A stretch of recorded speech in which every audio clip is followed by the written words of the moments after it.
This is Pivot Perspectives with Chris O'Byrne, the show that takes you around the world to share interviews with some of the most successful and relevant people on the planet. Hear their stories and get the most important business lessons they've learned on their road to success, and get exclusive access on how to implement their success into your life and business. Pivot Perspectives is brought to you by the Strategic Advisor Board and your host, Chris O'Byrne. Rocky Romanella, thank you and welcome to the show. Oh, it's my pleasure to be on, and thank you for having me. So I like to start with a question that might go a little deep, but it is, can you define or give me a defining moment in your life, even if it's back in childhood, that shaped who you have become today? Yeah, I would say from a business point of view, it was that aha moment I had. So as a child, we went on vacations, but we didn't have the elaborate vacations. I grew up in Jersey, so we were the trip to Hershey. We're going to Hershey, Pennsylvania, and in those days, at the Hershey factory, you actually saw them making the chocolate real time. Now today they don't do that; it's a simulated kind of event. But in those days, you actually saw the vats of chocolate and the people doing their jobs. And it was, as a kid growing up, it was just amazing, right? Something you never forgot. Well, the significant event for me was later on during my career, I'm walking through a facility I'm running in Chicago at the time, Bedford Park. And I'm walking through the facility and I stopped and I had that aha moment. I'm thinking, wow, think of the confidence that Hershey had in their people, that you're walking through their facility and you're seeing them actually make the chocolate. And I'm thinking to myself, boy, if my customers walk through here, would they ever ship a package again? And I thought to myself, boy, I really have to create a Hershey factory in every operation I have, that a customer can come through and walk through at any time. It's kind of like the old theory of you don't want to walk through the kitchen in a restaurant.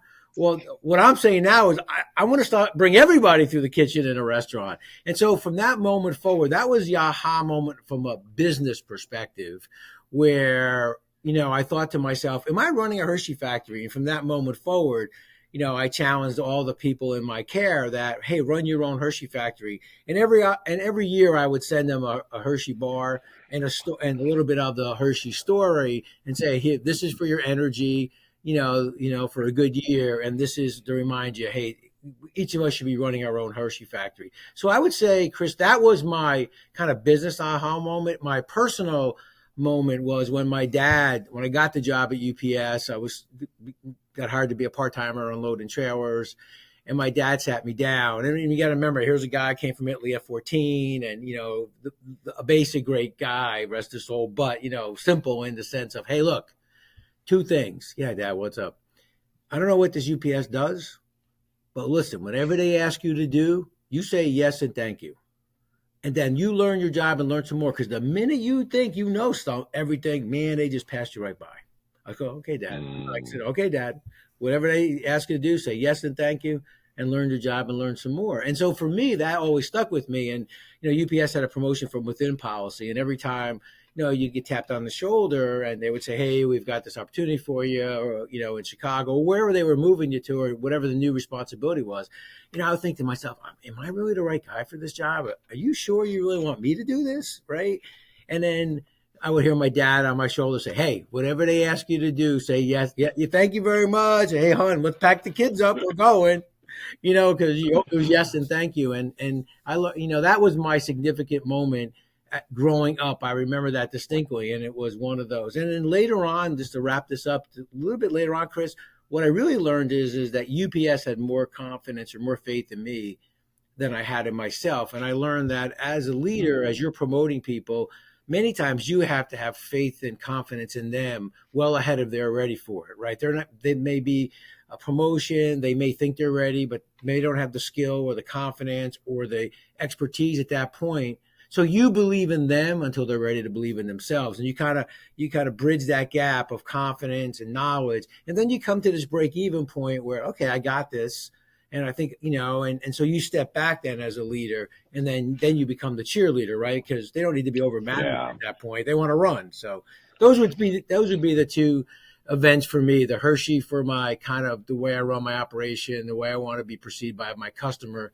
And then my dad, rest is always saying to me, hey, whatever they ask you to do, yes and thank you, and learn your job and learn some more. Absolutely. I enjoyed reading the Hershey story because, gosh, it was probably about 30 years ago. I did a tour of the Hershey plant, and yeah, they were still, you could see them hard at work and making the product, and it was pretty amazing. Oh yeah, could you Um, imagine that if you could run an Man, operation where people could come in at any time? How great that would be. oh, yeah. Yeah, it says a lot for how you are running and managing and organizing everything. So you are known for starting and running the UPS stores. Can you tell me a little of like how did you get to that point? What was your career progression like? Well, it was interesting because I had no knowledge of franchising. So we purchased UPS at the time, mailboxes, etc.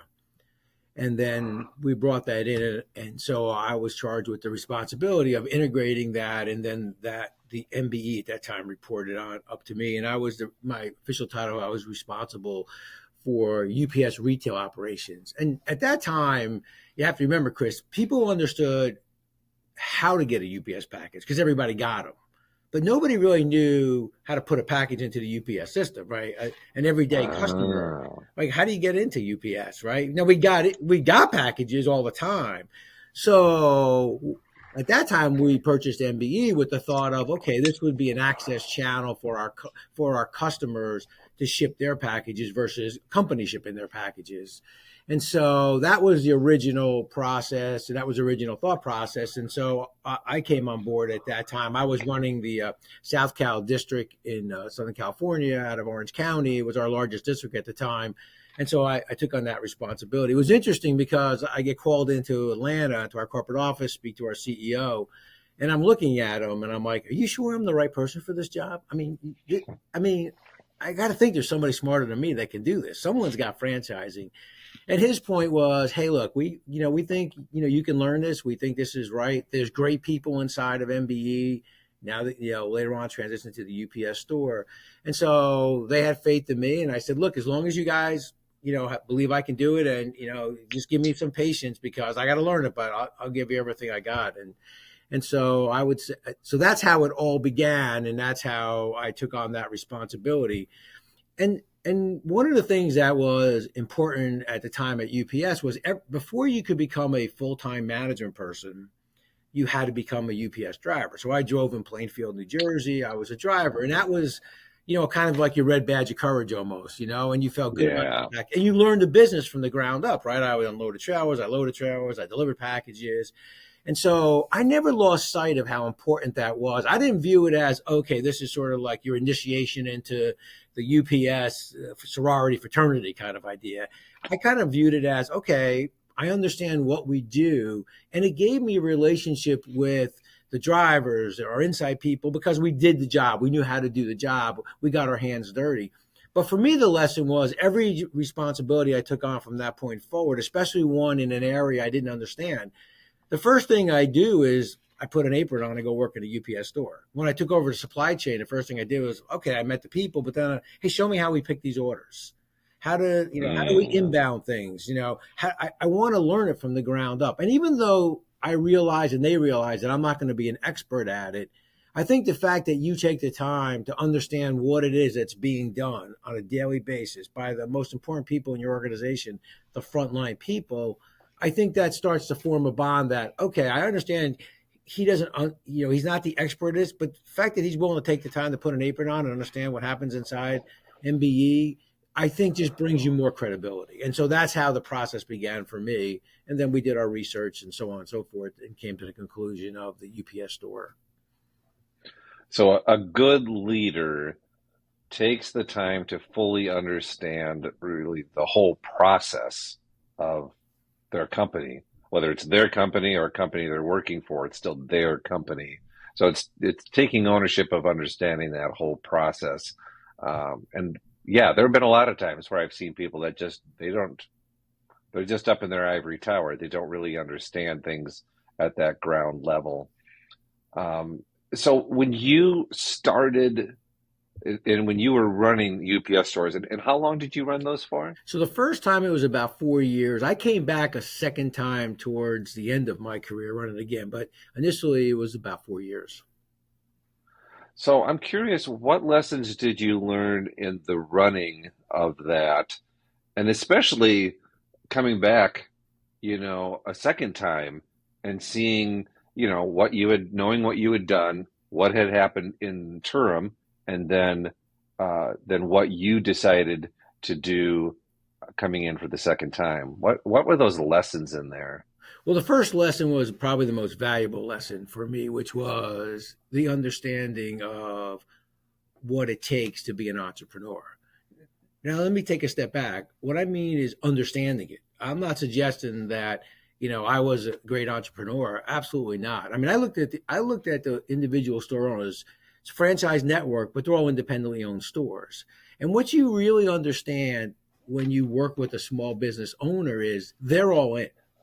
Now, you have P&L responsibilities in different parts of an organization, but you really don't have P&L responsibilities the way a small business owner has. And that's what I Yeah. learned. I learned the understanding of, to a small business owner, they take everything they own in life and slide it across the table and say, hey, Chris, I want to buy this. Or, hey, Chris, I'm going to start this business. They're all in. I mean, it's their life savings in some cases. It may be part of their retirement. Whatever it is, they're all in. And then you really realize how all in they are is when at the end of the day, they hit the cash register, the draw opens. They pay their people, they pay their vendors. And what's left in that cash register is what they take home for their family. Nobody's more all in than a small business owner. And what I took from that is I don't know if I could do that. I mean, I have such great respect for small business owners because people don't understand what that's like. And so that was my first lesson. Hey, look, they understand their business. They're all in. There's no need for me to question, hey, do you realize what we're trying to accomplish? Or, hey, I need you to be all, no, they're all in. They're all in more than all of us are all in. So that's when you realize not only do you A, respect, B, understand, but C, you take that step back and say, okay, you run your business. I need you to understand that as a franchise, there's a consistency, right? Every UPS store, you walk in a UPS store in Portland, Maine, has to be run the same way, look the same way as a store in Portland, Oregon.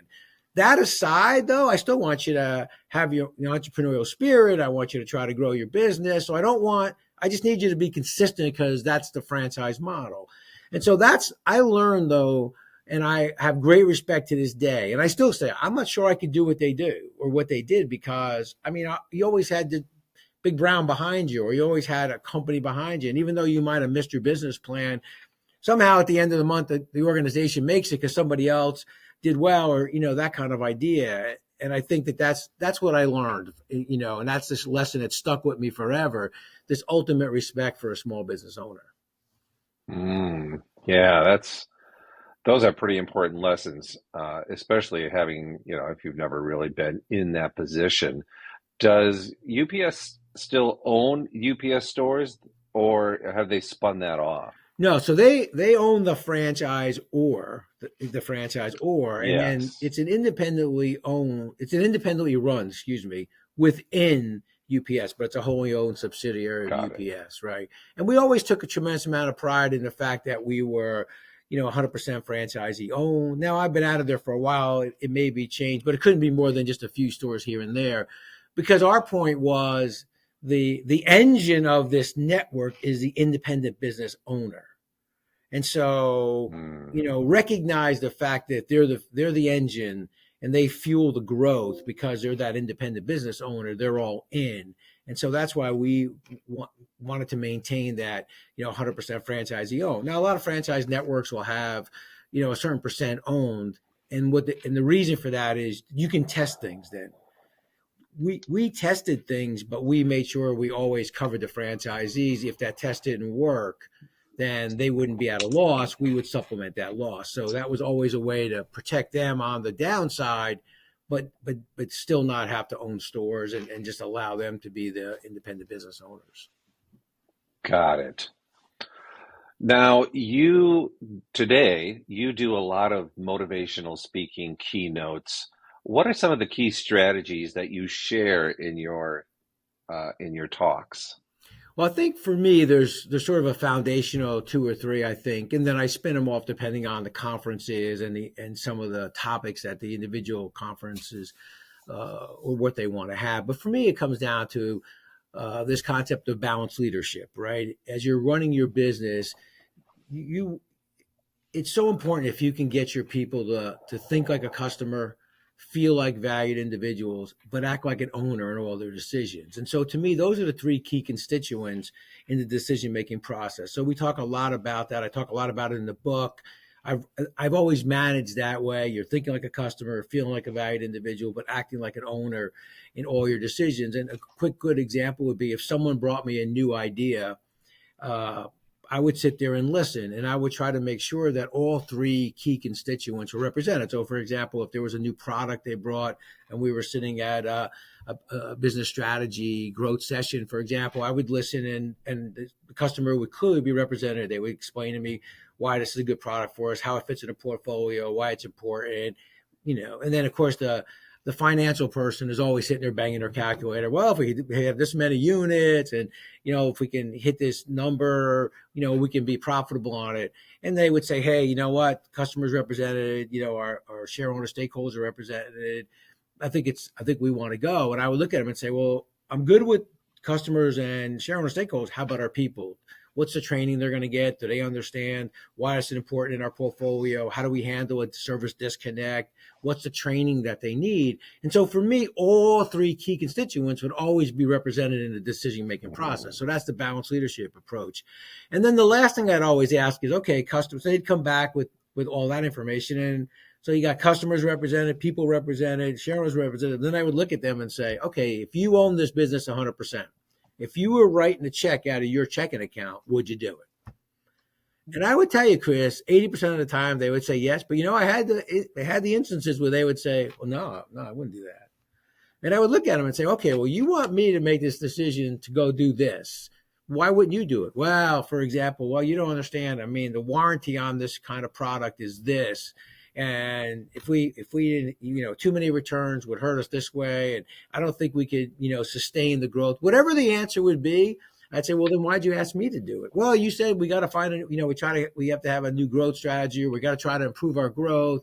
We need to, maybe there's a new product. How do we add value? So I just came and brought you what I thought would be the way to do it. So for me, the question at the end was always, if you own this candy store, if this was you're writing this out of your personal checking account. And even sometimes people would give me, I would do it. And it wouldn't exactly be the way I would do it. I'm all in, because if you're willing to write the check, I'll support you 150%. You know what I mean? Maybe it's not exactly how I would do it, but it's okay, because you're all in and you'll make it work to the best of your ability. And I'll just be there to help you if there's some unintended consequences show up. So that to me is one. Quickly, the second topic I talk a lot about is why values matter, why values are so important, how companies get themselves in trouble. Of course, the Wells Fargo story, and some other ones. I mean, so I think values are so important. So the second would be why values matter. And the third would be, what are those essential ingredients of leadership? What are the things that differentiate you as a leader? Oh, okay. So that's a good one to go a little bit deeper into. How do you choose?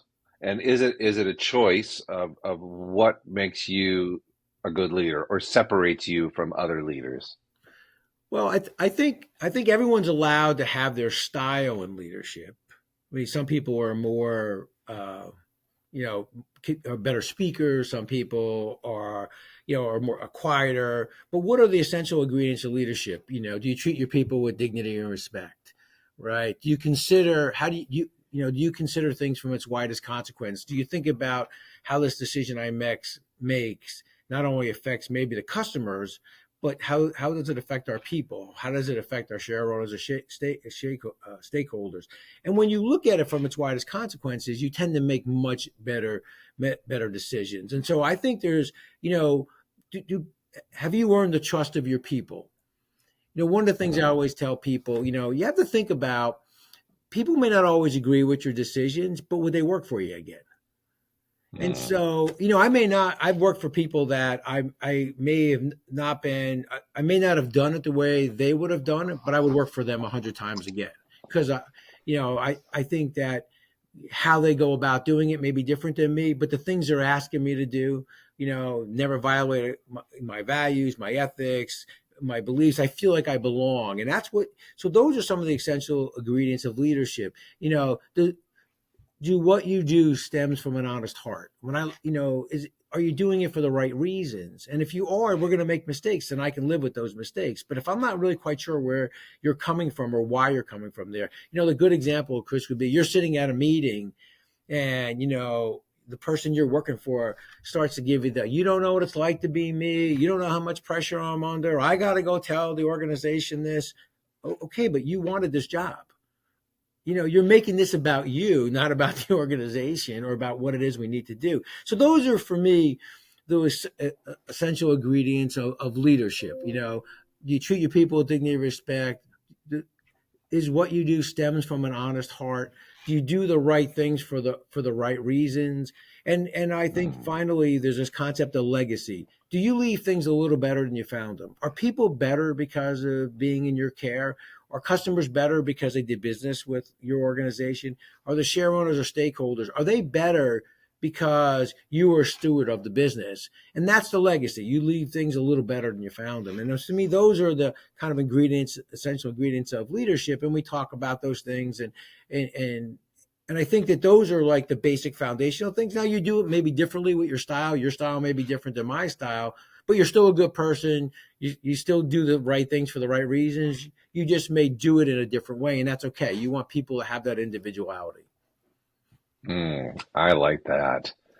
Now, a lot of our listeners and readers want to be a speaker like you. That's kind of their dream, is to do that. What advice do you have for being or becoming a great speaker? Well, thank you for saying great speaker. I guess you have to hear me to make sure that that's a true speaker. But so I think the first thing I would tell people is I'm the last person anybody thought would be a public speaker, including myself. So in fifth grade, I always wanted to be the baby Jesus. I don't want no talking part. Just lay me in a manger. I ended up being the shepherd pointing for the star. Like, all right, that's all I want to do, right? But what ended up happening was I realized during my career at UPS that, in order to be effective, right, you had to be able to have one-on-one conversations, but you also had to have conversations in groups. And so I worked at it. For me, the trick is, so everybody has to find that trick, I think. Not trick, that's a bad word. Everybody has to find the mechanism that helps them to get through the public speaking or to be effective as a public speaking. I'm a much better one-on-one conversational person. So for example, you and I are having this one-on-one conversation. In a speech, my way of being effective at a speech is I'm looking at people's faces as I'm speaking. And I'm having a conversation with Chris. And I'm having a conversation with Ann. I'm having a conversation with Joe. And it's funny because in my reviews, I'll get people saying, I felt like you were talking right to me. I felt like you saw me nod in my head. And the answer is I did, because that's how I get through the public speaking part of it, right? And it just becomes practice. But I feel like I'm engaging with the audience. And I guess it comes from my kind of roots. I originally went to college, ironically, Chris, to be a high school history teacher and a baseball coach. Oh, wow. Yeah. And then I was working at UPS unloading packages. I became a part-time supervisor. And for me, I looked around and said, well, a good leader is really a good teacher. And so I just kind of changed the venue from the classroom to the business side. But it's the teaching part, it's the training part, it's the coaching part that I love. And so I got my coaching, training, teaching fix through being, through my time at UPS and later on when I was running Unitech. So to me, it's always about that. To me, keynote speaking is a large classroom. Okay. If you can get light bulbs to go off.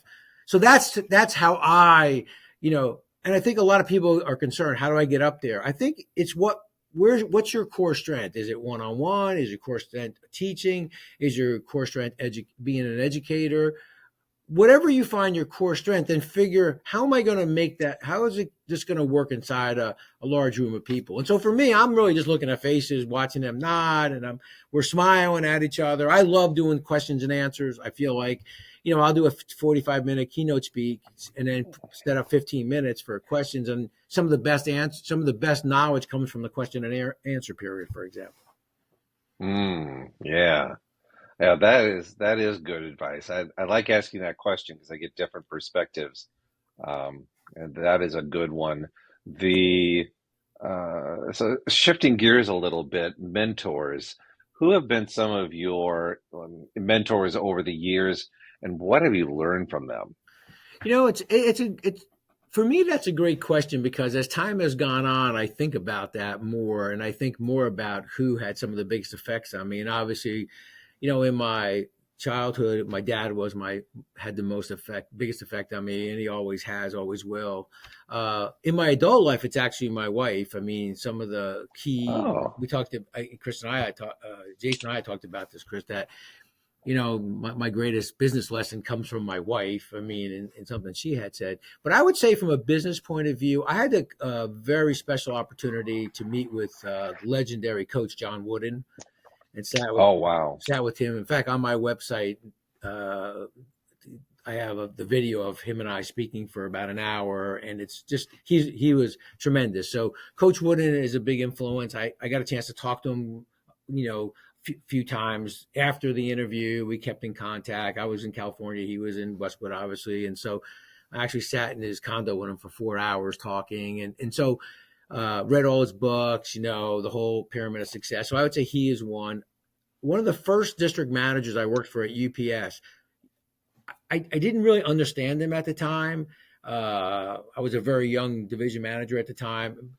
But later on in life, most of the questions I ask, I think back to Lynn. His name was Lynn, and he would, I would say, oh my God, it's like he had the most influence on me on how to manage, how to ask the right questions, to think through problems. And so he had a huge influence on me. So there weren't always the obvious people, besides my wife and like a Coach Wooden.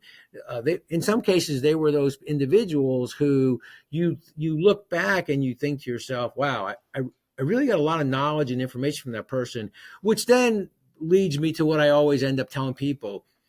Be open to learning from all different venues, all different people, because you may not Yes. enjoy working for that person, but that individual may give you some of the best knowledge and some of the best information later on. It may be a difficult time that you're going through right now, and you're just not connecting, but you can learn something.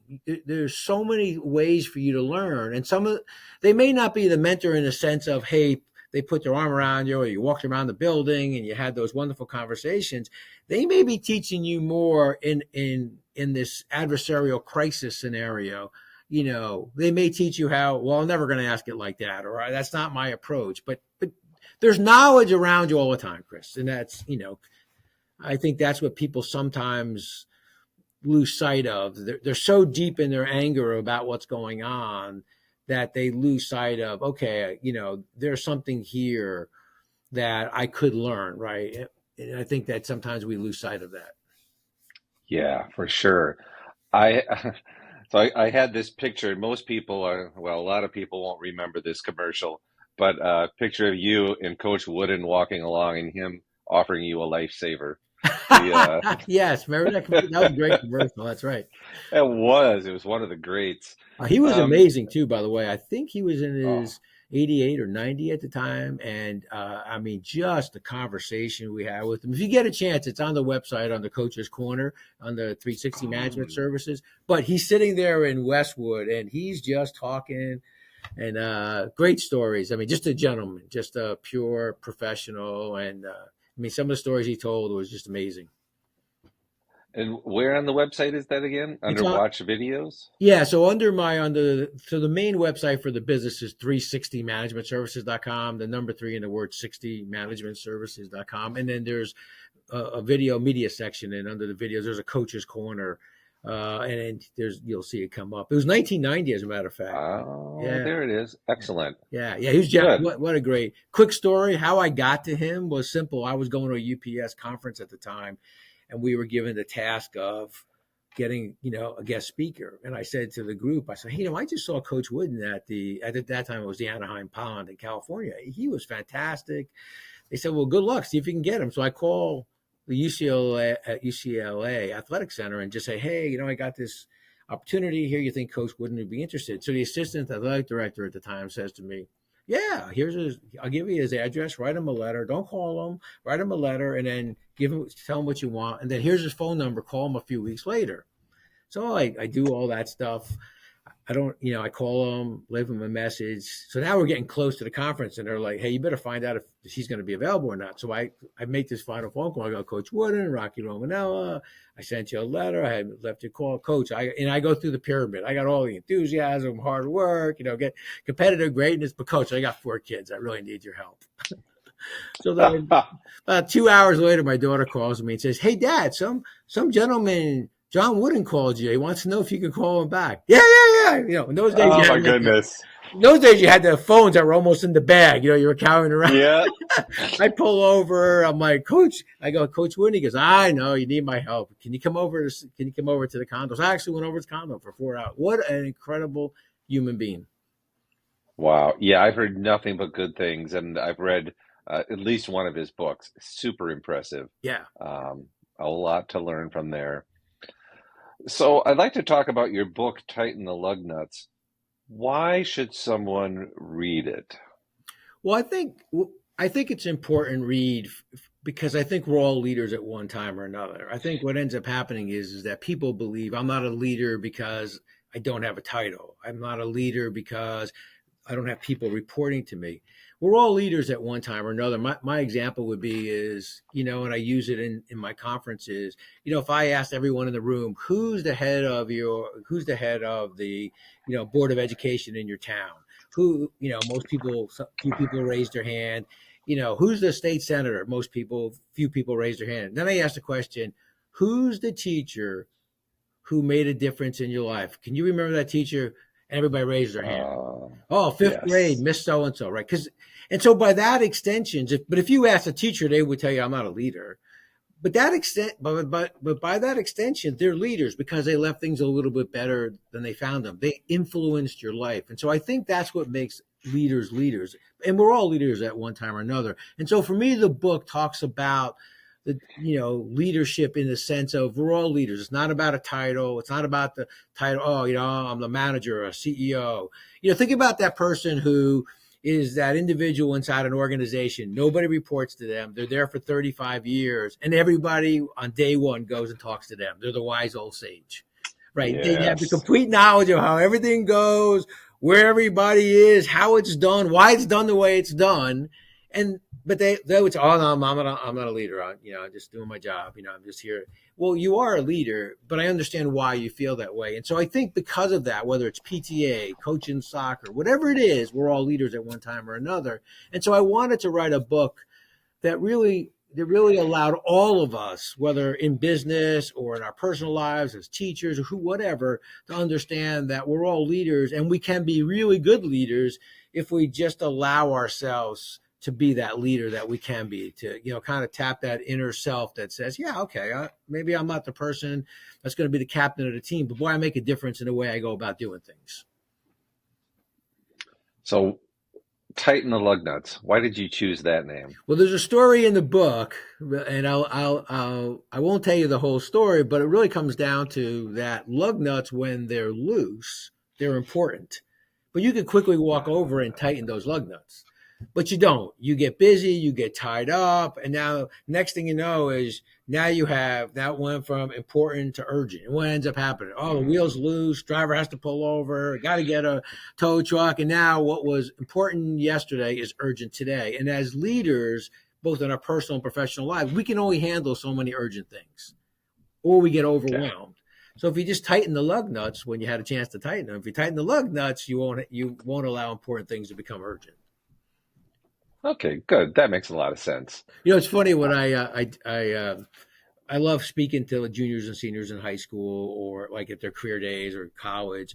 But in the town we're in, I'll see the kids from the local high school and, at Starbucks. So I'll be like, "No loose lug nuts here, Mr. Romanella." Very good. Very good. Good job.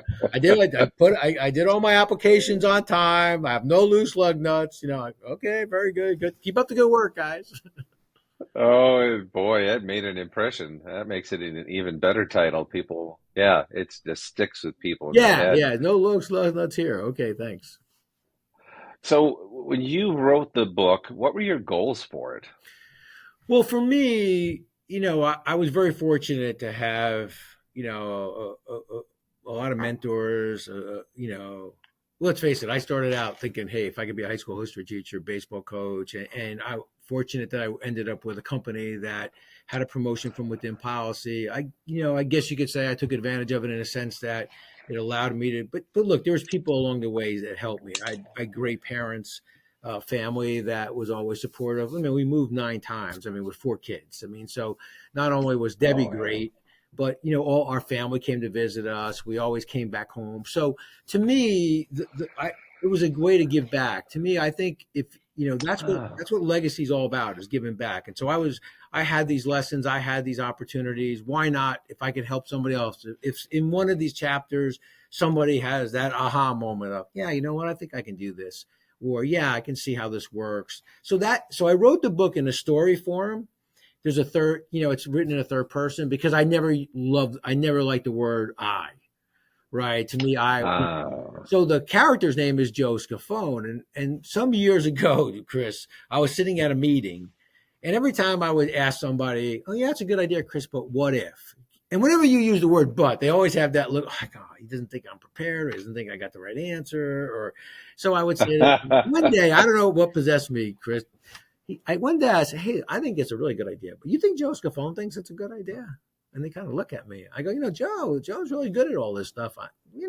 So then that became sort of like my kind of like thing. People come to meetings later on like, hey, I covered this with Joe. That's really good, but maybe I should hear, maybe you should cover with me a little bit too. So Joe was my way of challenging them not to stop at the first right answer, but not making them feel like I didn't think they were prepared or I didn't appreciate everything they did. It was just my way of challenging them not to stop at the first right answer, to kind of look past that first right answer. Because I feel like if you can look past that first right answer, it may be the right answer because obviously it's a right answer. But if you look past that first right answer, you might find a way to see some unintended consequences that you might be able to solve before they become unintended consequences. So it was just Mm. my way of a positive challenge, but not a negative challenge. And we had fun with it. And so I wrote the book, Tighten the Lug Nuts, in that third person. It's Joe Scafone's kind of journey as he's sitting on his airplane coming home, thinking about, is his last business trip. He's on his way home and he's thinking about the trip and he's thinking about the lessons learned and the people he's met. And they become, each chapter becomes a story. And then they build on each other, but they can be standalone stories. And I get a lot of people who use it as a workbook. Hey, I love the story, but now we use it in the business because each chapter can stand alone on succession planning, having a difficult conversation, those kind of things. Got it. Now, turning that question around a little bit, what do you wish that your book had accomplished for you that it didn't? Well, I I want to say this in a way that is it's exceeded my expectations completely. I mean, I got to tell you, Chris, when I sat there starting out, I'm thinking, who's going to read this book? So I started counting all my relatives. I got 3 siblings. I got, so if their husbands or wives buy it, maybe I get to 50. 50 Italians reading it. They're all going to want to know why they're not in the book anyway. They're going to be fighting. If your mom not in the book, it's one. So once you get, it's like a wedding, an Italian wedding. I want to be at the head table. You can't have 75 people at the head table. We got to figure out who's not. So once you got past that initial, it's been well received. I think being a self-author, self-published author, the difficulty there is, in retrospect, I should have probably went the more traditional route. I think I could have had more people see it and get it, get it in Barnes and Noble and places like that versus being a self-published author. I think that because when people read it, I get great feedback and I feel like, okay, it did what I had hoped it would do. Not make me a best-selling author, but to have somebody send me an email and basically say, hey, I had this issue at work. I kind of thought through the chapter and you're right. This really helped me out. That's the purpose of it. I felt like when you're self-published, you're doing all the work. You're kind of pushing. You got to catch lightning in the bottle for all of a sudden that book to go from being self-published to being, the household name book, if that makes any sense. So I think that understanding how that all works, I think that would have probably been. I feel like so much more of the book could be out there and helpful. And that to me Okay. is probably it. Yeah. Yeah. That's a good um, goal to have for that book. Just, again, just to get out there and to help people and to make a difference. And fortunately, you have made a difference with it quite a bit, Thank just you. from conversations with people and what you've heard. The What parting advice do you have for the listener or reader? Well, I think that the, one of the first things I would say is always remember it's never about you. I think what ends up happening is when you listen to people at times, or you think about some of the people that you've worked for, or you listen to, how people describe situations or issues, they always, the really good leaders never make it about themselves. It's about our people. It's about our organization. It's about what we're trying to accomplish. When you internalize it to be, you're upset, or this is difficult, or this didn't go the way I wanted it to go, I mean, you start to lose people. I think that's the first thing. Just remember, it's never about you. It's always about your people. I think the second thing is I think you have to understand, you know, I would challenge you to think of the word you want someone to use at the end of your career to describe you. What's that word that you want someone to use at the end of your career? And it's interesting because when you're at a conference or at, junior seniors in high school or college, and you ask them that question, it's interesting the response. Some people will be energetic, aggressive, decisive. Some will be what get raised in rich. Okay, it's okay. But is that what you want them to use at the end of your career? And then all of a sudden they start to think about it. For me personally, it was thoughtful. I wanted to be considered a thoughtful leader. And that becomes your brand. And then what you end up doing is you start to build a mosaic to that brand. In everything you do, you become a thoughtful leader. You think through how your actions affect others, how it affects your customers, your people, and your share owners. So that word is your word, but it becomes your brand, and then it becomes your brand promise. It's like, if I got a job and working for you, Chris, and I had a friend working there, and I said, hey, I'm going to start working for Chris. What's he like? They would describe you. Hey, these are his 3 top things. Make sure you treat people with dignity and respect. You better make sure you have integrity. If you do, don't be late to a meeting. Well, that becomes your brand. That's who you are, the way you would describe a product. And then when you break that brand promise, boy, you start to get, you may lose that customer for life, right? All of a sudden that brand is no longer the way I thought it was. Well, it's the same with us as people. It's our brand. And so that would be the thing I would say.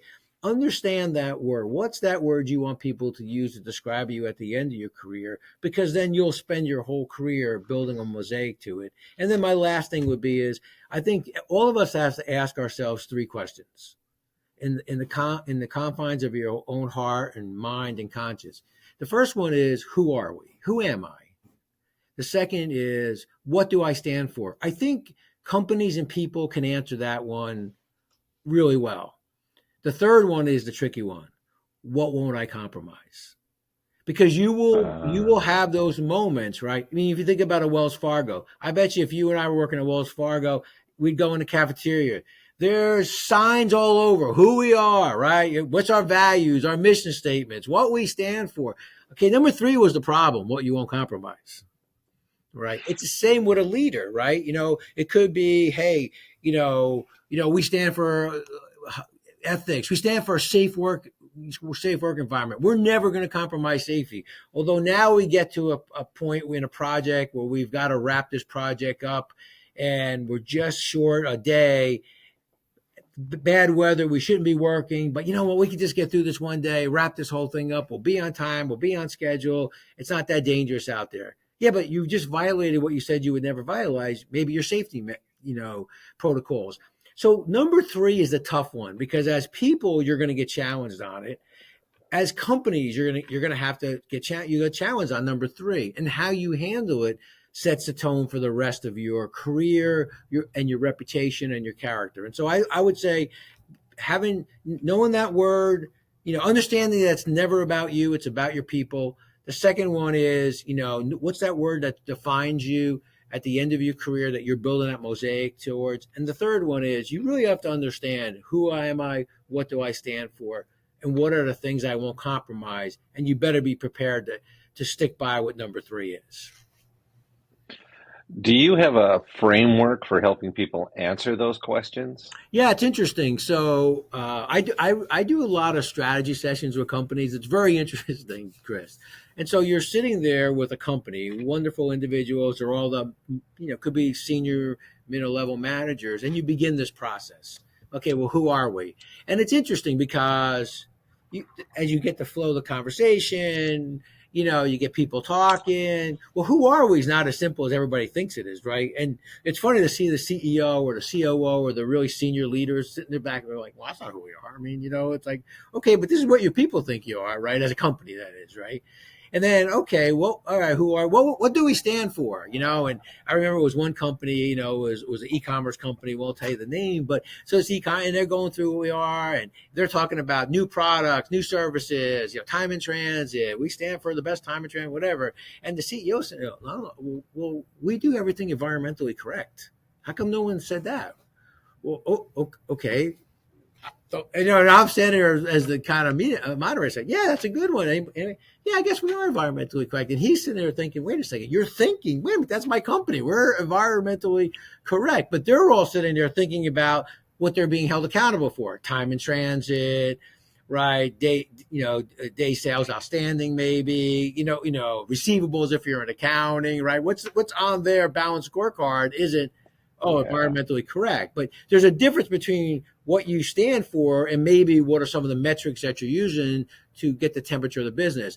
And so then the third one is really interesting. What are the things you won't compromise? Because although it's the obvious is integrity, safety, people say those things, but then you've got some other things like, as you can imagine, when you got to the environmentally safe, I mean, they were using synthetic products. They were using non-disposable products. And so I think that to me is the kind of formula I use. You talk them through it, and then what happens is they get to the right answer. They're like, okay, so wait a second. We have a really great value statement. We have a really great mission statement on our website. We believe it, but I'm not sure we understand it the same way. And then what happens is, kind of think about the top of a cylinder, you start to kind of narrow it down to, okay, I really do understand who we are, at the end of the session. Yeah. And what we stand for. Yes. Okay. We're all on the same page with that. And what are the 4 or 5, 6 things we're not going to compromise? We'll walk away from business before we'll take business if it means we're going to violate a safety protocol or it means that we're going to do something different that's in our values. So it's just interesting. It's like the employee handbook. Whoever reads the employee handbook. Good point. So one of the things that, we used to do at UPS that I've kind of continued that practice when I was the CEO of Unitech, or then when I do these workshops with people is before every meeting, you start off with a policy book reading. Yeah, before every meeting, we start off with a policy book meeting. Then you start off with a safety tip. And then you're assigning people this opportunity to be a public speaker. But then you're also saying, I would show you my UPS policy book. I got date that we read it, what meeting we were at. And I got this policy book full of all these things next to the policies, right? And so, and that became a tradition. So when I took over at Unitech, we started that. They all kind of look at you like you're crazy. What do we do? And then all of a sudden you read one in the employee handbook and you start to see people looking at their feet like, oh, that's a violation. Oh, okay. Yeah, right. Because it's like you're back in Catholic school, looking at your feet. Hope the nun doesn't call on me. I got to look. So I think that there's different ways to do training, or there's different ways to allow people to understand those kind of things. And so I always started a meeting, still do today, with policy reading or handbook reading, a safety tip, and then a growth tip. And so I just did a workshop a couple months ago. It was 50 people in the workshop. And then, it was a 2.5-day workshop. Every morning I assigned 3 people the day before. Okay, who's got the safety tip, who's got the growth tip, and who's got the handbook reading. And then we ended up with 3 handbook readings, 3 growth tips, and 3 safety tips. Awesome. Yeah, I like thank you for going deeper into that and how people can work on those things. Because I know a lot of times we understand it kind of surface level, but we don't know how to actually make it happen. Right. So that pretty much wraps things up. I was trying to think of the one more question in there, but you really did a great job answering that. What's the one place you'd like to send people to learn more about you and what you do? I think so. I have two websites, but I would say the easiest one is tightenthelugnuts.com, the name of the book. And on the Tighten the Lug Nuts website, you can easily, tab over off the top, bar there over to the 360 site where you can see public speaking. You can see some of my speaking. You can see a lot of the topics. I love doing breakout sessions. A lot of keynote speakers enjoy the keynote, but not necessarily the breakouts. I love doing both. I think the breakout sessions kind of brings me back to my roots of the teaching side of things. And so I think that, so I would go to tightenthelugnuts.com. I started a 3 to 5 minute podcast. I'm in season 8 now. And so it drops every Tuesday and Thursday, and it's called The Leadership Library. And there's a video and audio of it. So, and it's just 3 to 5 minutes on specific topics. I will tell you the one that's been the most popular is one, on this concept of hope, as a, kind of a leadership skill or hope. And it's the hope that you have in your people. One's on faith. It's the faith that you have in people. It's your faith in your people is what gets them through. They know that you're there for them. It's that faith that you have in your people that allows them to succeed, knowing that you have that faith in them. And the hope then comes from faith, right? If I have faith in you, I'm hopeful that you're going to do the things you need to do. And if you're not, I know you're trying and I'll be there to help you. So those are some of the topics. There's succession planning, motivational kinds of things, having difficult conversations. So there's, I have 8 seasons. I think there's right now, we're up to episode in the 130s. And so there's 130 of these 3 to 5 minute topics that drop Tuesday and Thursday. And I have a lot of people who they sent me emails and they'll say, hey, I'm charged with giving a morning meeting twice a week in my machine shop. That's the one I just got a couple of days ago. Hey, I'm just kind of like the chief operating officer in this machine shop. We got about 35 machinists. And, twice a week, I like to have a meeting with them. I just play your podcast now and then we talk about it. I said, well, that's great. Oh, yeah. So I thought that love was that. neat. So that's, to me, is that whole concept of you're just helping you're giving back. You know what I mean? It's like, I'm glad you could use it. I'm not asking you to pay me for it. I don't want you to do, there's no revenue associated with it. It's nothing more than, wow, that's all right. Good. I helped somebody. That's good. I mean, the kind of idea. Great. I'll make sure tightenthelugnuts.com is in the show notes as well. And thank you so much for coming on today and sharing a lot of wisdom. Oh, Chris, you're awesome to talk to. I mean, it was just, thank you. You guys having a cup of coffee at Starbucks, right? Yep, it's perfect. I appreciate it. Thank you very much. Thank you so much. Thanks for listening to Pivot Perspectives with your host, Chris O'Byrne. Please leave your feedback and visit strategicadvisorboard.com to get the latest and greatest business advice on the planet. Follow us on social media for updates, and we will see you on the next episode.